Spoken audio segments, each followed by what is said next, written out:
আমরা মুসলমান ভারতের ভুঁইফোড় জাতি নই। আমাদেরকে এখান থেকে উৎখাত করতে পারে এরকম কোনো বাপের বেটা দুনিয়াতে জন্মগ্রহণ করেনি, করবেও না ইনশাআল্লাহ। সেই জন্য ভয়ের কিচ্ছু নেই। কত এলো কত গেল, হাতি ঘোড়া গেল তল, মশা বলে কত জল। ফিরাউন, নমরুদ, হামান, কারুন, সাদ্দাত কেউ কিছু করতে পারেনি। ব্রিটিশের মতো শক্তি, তারা যাদের রাজত্বে সূর্য ডুবত না, তারাও কিছু করতে পারেনি।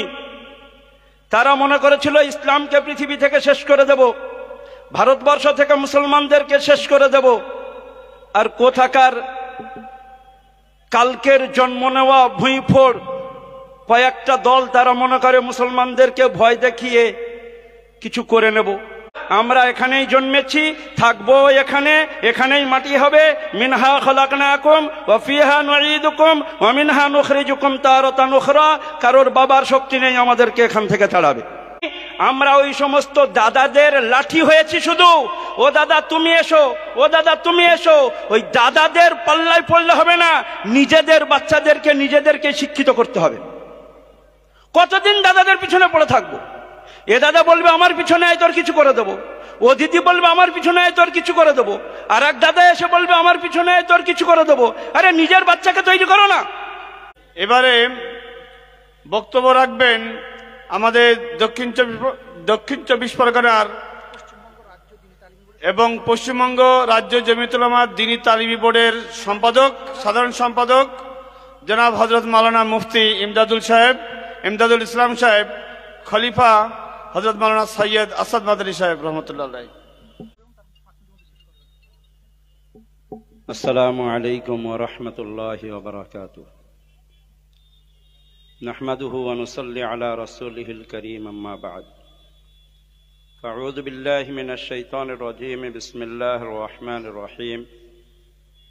ইউরিদুনা লিইউতফিউ নূরাল্লাহি বিআফওয়াহিহিম ওয়াল্লাহু মুতিম্মু নূরিহি ওয়ালাউ কারিহাল মুশরিকুন। সাদাকাল্লাহুল আযীম।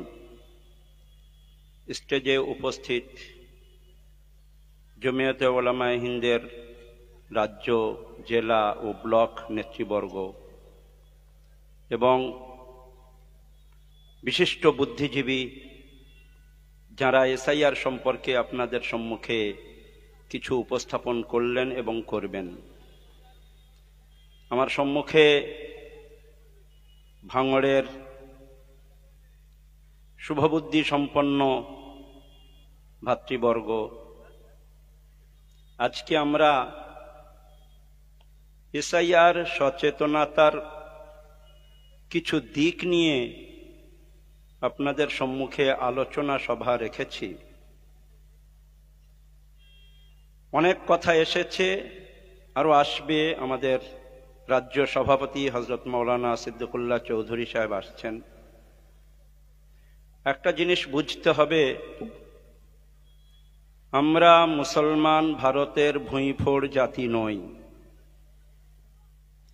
আমাদেরকে এখান থেকে উৎখাত করতে পারে এরকম কোনো বাপের বেটা দুনিয়াতে জন্মগ্রহণ করেনি, করবেও না ইনশাআল্লাহ। হিম্মত নেই কারোর। জুজুর ভয় কেউ দেখাচ্ছে আর কেউ মজা নিচ্ছে। কেউ মনে করছে আমি ধরবো, আর কেউ মনে করছে ওই ধরতে আসছে রে। উভয়েই একই দোষের দোষী। ভয় দেখিয়ে কিছু করতে চাচ্ছে। ও দেখাচ্ছে ভয়, আর এ মনে করছে আমি ভয় দেখিয়ে কিছু লুটে পুটে নেব। এরকম চলছে, রাজনৈতিক কারবারিরা এরকম করেন। সেই জন্য ভয়ের কিচ্ছু নেই। কত এলো কত গেল, হাতি ঘোড়া গেল তল, মশা বলে কত জল। ফিরাউন, নমরুদ, হামান, কারুন, সাদ্দাত কেউ কিছু করতে পারেনি। ব্রিটিশের মতো শক্তি, তারা যাদের রাজত্বে সূর্য ডুবত না, তারাও কিছু করতে পারেনি। তারা মনে করেছিল ইসলামকে পৃথিবী থেকে শেষ করে দেব, ভারতবর্ষ থেকে মুসলমানদেরকে শেষ করে দেব। আর কোথাকার কালকের জন্ম নেওয়া ভুঁইফোড় কয়েকটা দল তারা মনে করে মুসলমানদেরকে ভয় দেখিয়ে কিছু করে নেব, কদিন খাবে, সেই জন্য তাদের চক্রান্ত বিভিন্ন রকমের। চিন্তার কিছু নেই, বাবা আদমের দেশ এটা, আমরা এখানেই জন্মেছি, থাকবো এখানে, এখানেই মাটি হবে। মিনহা খলাকনাকুম ওয়া ফিহা নুঈদুকুম ওয়া মিনহা নুখরিজুকুম তারাতান উখরা। কারোর বাবার শক্তি নেই আমাদেরকে এখান থেকে তাড়াবে। আপনারা দেখেও নিয়েছেন, এনআরসি হয়েছে আসামে, ভুগছে কারা? মুসলমান না অমুসলিম? উত্তর দেন। অমুসলিমরা ভুগছে বেশি। বিহারে এসআইআর হয়েছে, ভুগছে কারা বেশি? মুসলিম না অমুসলিম? আরে উত্তর দেন। অমুসলিমরা ভুগছে বেশি। ময়দানে তারা নেই, আমরা কেন এত ময়দানে নামবো? কোন ময়দানে নামার প্রয়োজন নেই। তো সমস্যা তাদের বেশি, আর আমরা পেরেশান হচ্ছি। সব কাগজপত্র আমাদের আছে, আমরা না ওপার থেকে এসছি, না বাংলাদেশ থেকে এসছি, না পাকিস্তান থেকে এসছি। কাগজপত্র আমাদের একটা সমস্যা, সেটা হচ্ছে ওই সরকারকে ঘুষ দিয়ে যারা ওই বিভিন্ন রকমের, আজকে সব বিএলওদের লিস্ট পেয়েছেন না? কেন আমরা বলছি বিএলওদের নাম, নাম্বার, লিস্ট সবকিছু রেখে দেন। ওই মূর্খ, মানে যারা ঘুষ দিয়ে চাকরি পেয়ে বিডিও হয়েছে, এসডিও হয়েছে, ব্লকে বসেছে, পঞ্চায়েতে বসেছে, আমাদের নামের ভুল বানানগুলো দিয়ে আমাদের সমস্যায় ফেলে দিয়েছে। আমাদের কোনো ভুল নেই, মূর্খতা তাদের, আর ভুগছি আমরা। অযোগ্যদের পদে বসিয়েছে, যারা একটা বানান লিখতে পারে না। ইমদাদুল ইসলাম লিখবে, ইমদাদুল ইসলাম লিখছে। একবার ঠিক করলাম, ইসলাম ছেড়ে দিল, মোল্লা ছেড়ে দিল, ইমদাদুলের জায়গায় ইমদাদুল। আরে মূর্খ, তুই বসেছিস কেন? উঠে যাও, আমরা করছি। প্রয়োজন কি তোর? সরকারি পয়সা খাবে আর জাতিকে বিপন্ন করতে থাকবে। এই সমস্ত মূর্খদের কারণে আজকে আমার জাতি, আমার দেশ আজকে ভুগছে।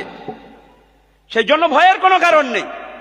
ভয় দেখাচ্ছে যারা, আর যারা মনে করছে ভয় দেখিয়ে লাভ করব, উভয়কেই বলছি মুসলমানদেরকে নিয়ে খেলা করবেন না।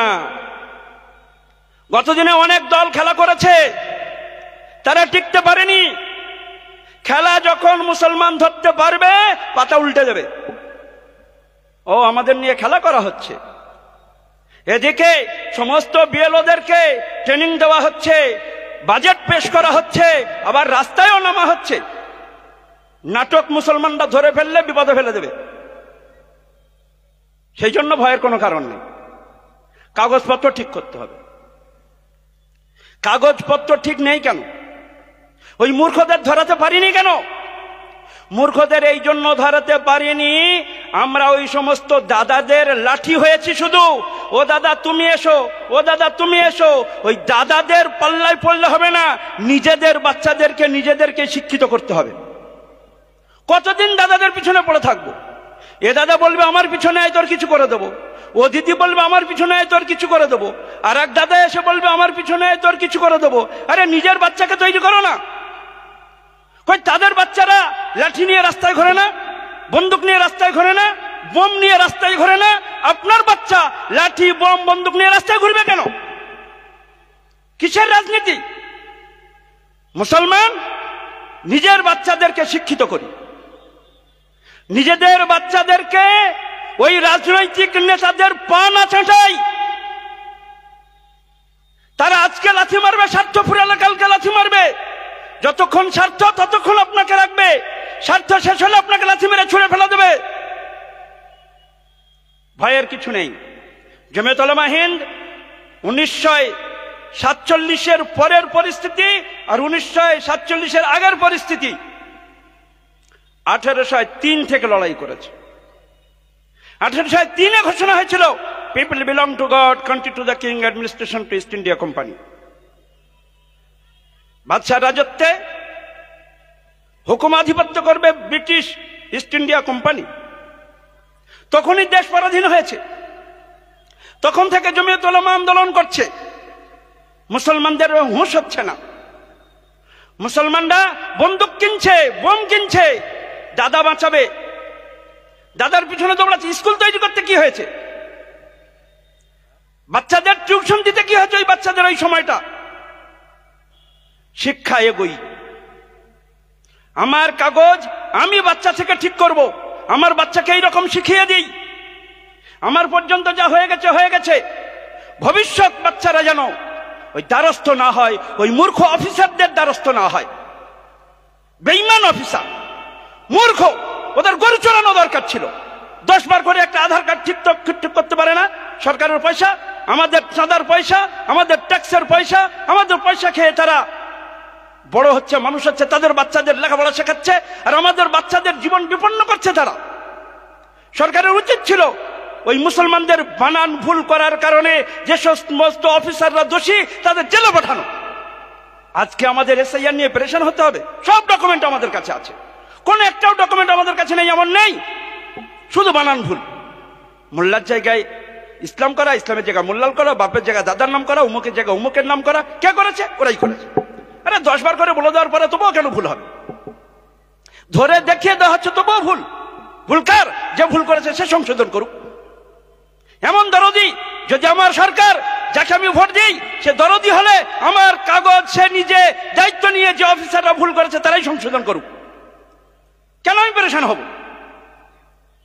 আমরা সেই জন্য জমিয়তুল উলামার পক্ষ থেকে ঘোষণা দেওয়া হয়েছে, একটাও নাগরিক, আমার এখানে কোনো সাথী বলছিল বৈধ নাগরিক। বৈধ নাগরিক কিসের? নাগরিক দেশের নাগরিক। জন্মসূত্রে নাগরিক যদি প্রধানমন্ত্রী হতে পারে, আমি জন্মসূত্রে নাগরিক কেন হতে পারবো না? আমিও জন্মসূত্রে নাগরিক। কার কাগজ আছে? যদি রাষ্ট্রপতির খানদানের কাগজ না থাকে, এনআরসি থেকে বাদ পড়েছে ওই আসামের বাসিন্দা, রাষ্ট্রপতির খানদান সব, তাদের এনআরসিতে নাম ওঠেনি। সেই জন্য 1947 পূর্বেও এই পরিস্থিতি হয়েছিল। ইংরেজ যখন দেখলো যে ভারতের মুসলমান সমস্ত দিক থেকে যোগ্য, তাদেরকে কি করে আস্তে আস্তে পিছনে ফেলা যায়, আস্তে আস্তে পিছনে ফেলতে ফেলতে এত দূর পর্যন্ত পৌঁছে দিয়েছে যে তারা আর কোনো কাজের যোগ্যতা রাখে না। যে কোনো কাজ সামান্য যোগ্যতা লাগে, সেই যোগ্যতাটুকুও তাদের বাকি রাখতে এমন পরিকল্পনা তৈরি করলো মুসলমান যেন শিক্ষার জগতে এগোতে না পারে।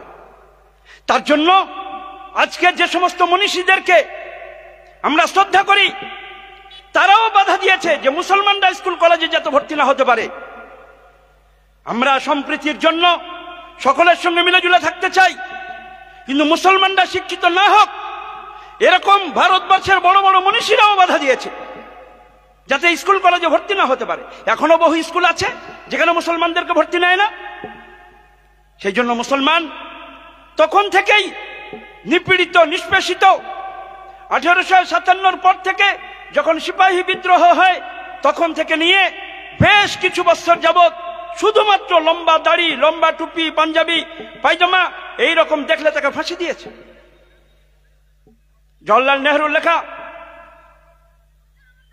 বইতে লিখছেন যে 51,500 আলেমকে, 51,500 আলেম, ডিসকভারি অফ ইন্ডিয়াতে লিখছেন যে 51,500 আলেমকে শুধু ফাঁসি দেওয়া হয়েছে।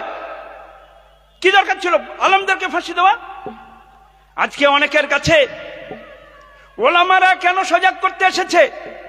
ওলামারা তখনও সজাগ করতে আসছিল। ওলামারা দূরদর্শী হয়, দূর পর্যন্ত দেখতে পারে ভবিষ্যতে কি হতে পারে, কোথায় নিয়ে যেতে পারে। সেই জন্য আলেমরা আগে থেকে সজাগ করে। কেন?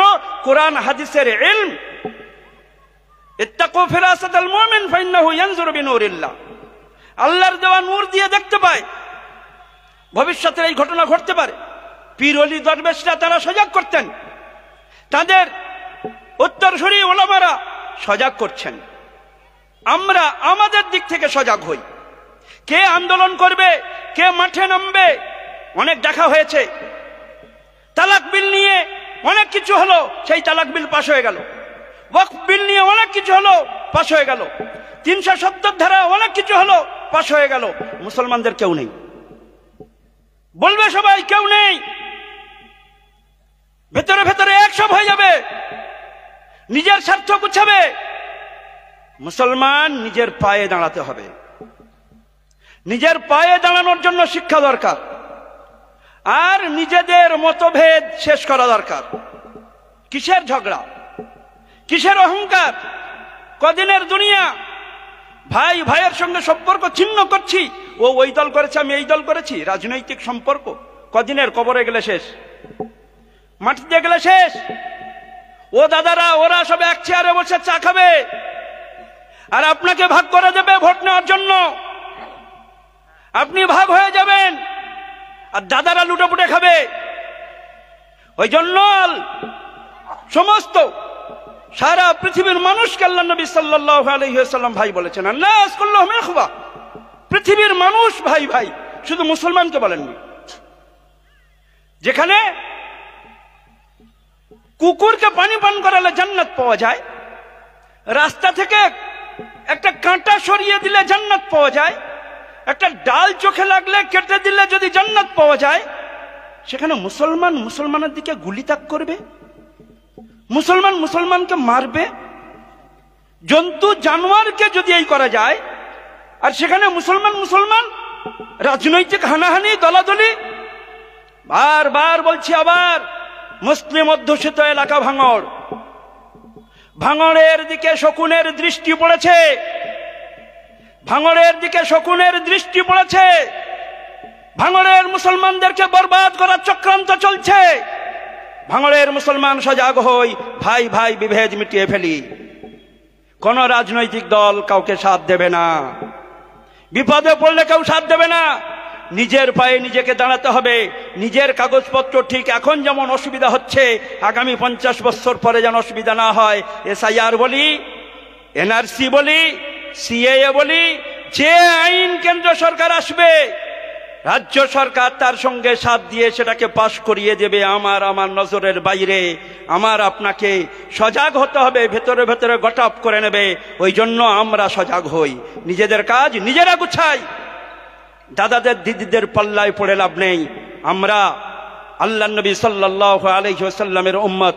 আল্লাহ তাআলা তার হাবিবকে দিয়ে বলেছেন, ইউরিদুনা লিইউতফিউ নূরাল্লাহি বিআফওয়াহিহিম, তারা চাইবে আল্লাহর নূরকে নিভিয়ে দিতে। আল্লাহ তার নূরকে পূর্ণ করবেন কিয়ামত পর্যন্ত। কিয়ামত পর্যন্ত পৃথিবীর কোন শক্তি পারবে না যে মুসলমান ভারতবর্ষের মাটিকে নিজেদের সাজদা দিয়ে আবাদ করবে। ইনশাআল্লাহ কোন শক্তি নেই যে ভারতবর্ষের মাটি থেকে ইসলাম আর মুসলমানকে শেষ করে দেবে। এটা আমাদের আবাই ওয়াতন, এখানেই আদম আলাইহিস সালাম এসেছেন, এটাই আমাদের দেশ। যেমন নরেন্দ্র মোদীর এখানে অধিকার আছে, যেমন মমতা ব্যানার্জির এখানে অধিকার আছে, তেমন আমি ইমদাদুল ইসলামেরও এখানে অধিকার আছে।